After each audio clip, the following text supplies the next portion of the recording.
What's up, YouTube? So, as you know, this video is going to be about the equipment I started my business with and my recommendations from there. So if you haven't subscribed to my channel yet, please do below, and let's get into this. Say hi to Brenda. Aww. It's been a while, huh? We miss her face, don't we? Come on. All right, so this is the exact machine I started my business with, Enduro. Okay, this is from Rotovac. Guys, let me tell you why I don't recommend this machine or machines that are similar to this. I mean, it depends on your area, really, because if you're in an area that's like always snowy and you always need to bring your equipment in to the home, then maybe a portable like this will be fine. Okay, you're gonna have to move it around from room to room, or at least outside of a room, most rooms. And yeah, maybe it'll work. And budget on this probably nowadays with wand and hose is probably around $1,800. I think it might be a little bit more. I think that's about what I paid for it, between $1,400 and $1,800. You can look into it. But basically, with this machine here, the reason why you have to bring it in is because the vacuum is not so strong. So it only comes with like I think it's 15-foot or 10-foot hose. I think 15 foot. So basically enough to do a room, all right? And maybe if you're in a hallway, keep it in a hallway and do a room, and then go into the other room, say if you're doing guest bedrooms and stuff like that. All right, so the reason why is because the vacuum's not strong enough to pull that water up. And if you don't have that vacuum and you try to run too long of a hose, then you're gonna leave carpet with overwet carpet, and that's not good. One of the number one complaints that customers have: carpet's taking too long to dry. And it's not just about that, guys. It's when it takes that long to dry, things happen. You can get wicking and all, So it's really important, if you buy one of these machines, you stick to the recommended hose length. All right. If they thought that it would work on, say, 50-foot of hose, they would sell you the 50-foot of hose, right? But they know it's not going to work. So if you try to do that, you're going to have problems. Yeah, think about it, guys. If 50-foot of hose would work good on this machine here, wouldn't they promote that? They'd probably sell more, right? It's because the pumps that are in here, they're not strong, or there's not enough. Okay, so this isn't bad as far as vacuum. Okay, I'll turn it on real quick.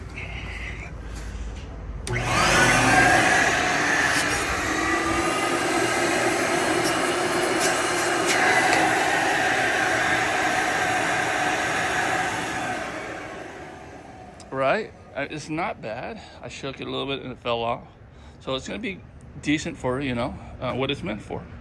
Now, if you were running a truck mount, right, it would be like, I got a Titan 425. The suction's a lot stronger. You have to shake it a lot harder, and I'll have 150 feet of hose out, right?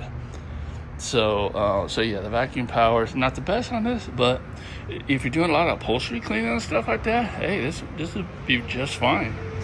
And guys, and that's that's a service a lot of people are dropping the ball on. There's a lot of money in upholstery cleaning. So if you were to start your own business and just focus on just upholstery cleaning, man, this thing will work just fine. Okay. So another thing about this machine is it doesn't have an auto fill and auto dump. What I mean is, what you do is you fill it up with cold water, okay, which is right up here, or hot water, preferably hot water. All right. And then when you run out, you need to refill it again. And on top of that when you're cleaning, the waste is going to go in here. Okay, this is your waste tank there, right? So it's going to go in there, and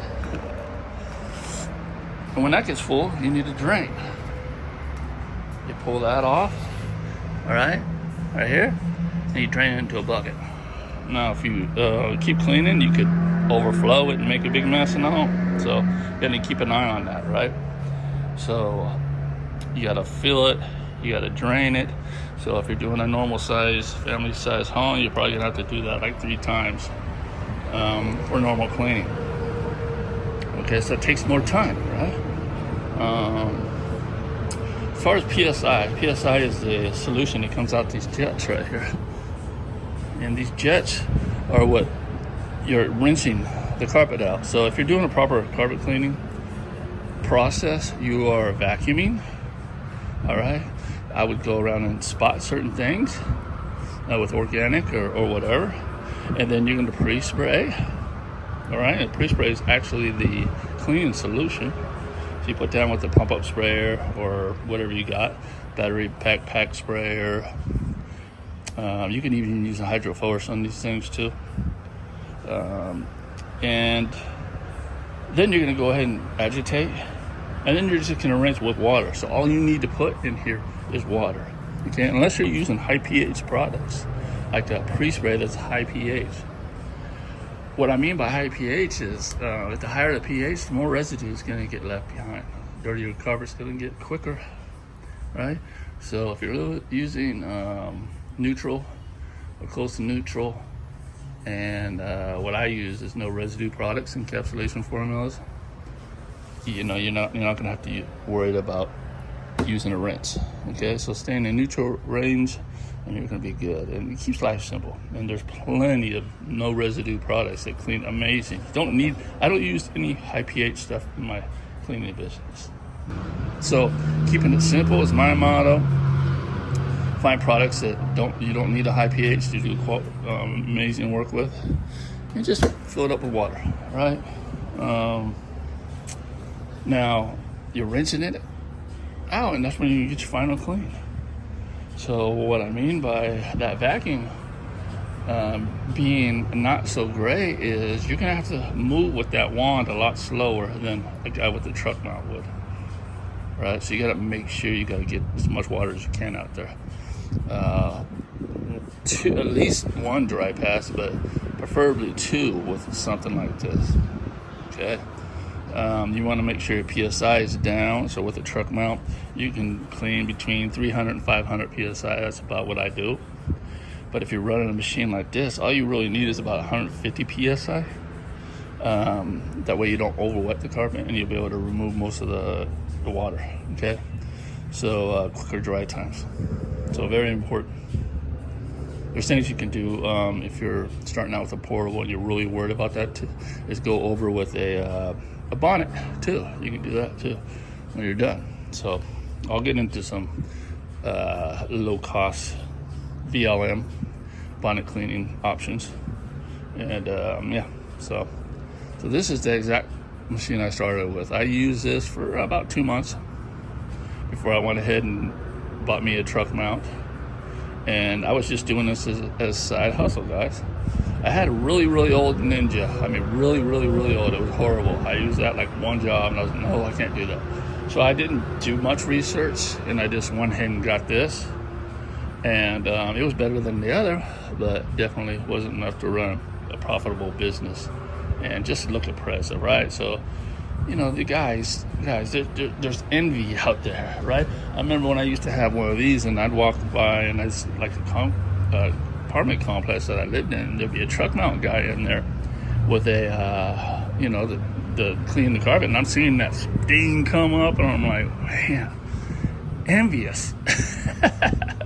I wish I had one of those, right? But this got me to the next point, right? I started making money, bought a used truck mount, and built it from there, all right? So if you're thinking about getting into the carpet cleaning industry and you're on a limited budget, what I recommend is just figuring out your scenario. If you're doing like all move outs and stuff like that, you don't have to worry about bringing the machine in the house and making a bunch of noise and chaos.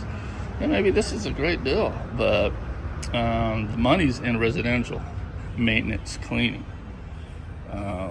That's where you can get most of your business, and that's where the money, middle class, upper class, residential.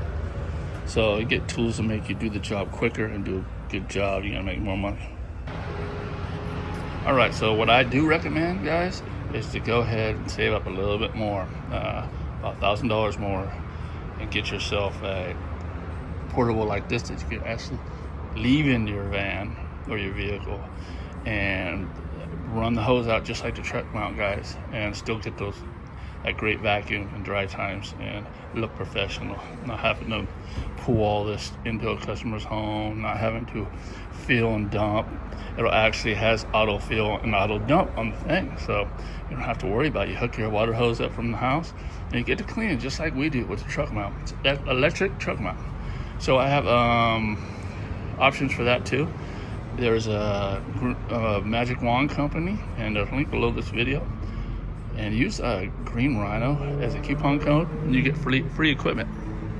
Okay, you get some deals. All right. Make sure before you order, get on the phone with Taff over there and tell him your situation. He'll set you up with a proper package. That way you don't waste money, kind of like I did. All right. I should have saved up a little longer and got a better portable, and I could have kept on using it. Right.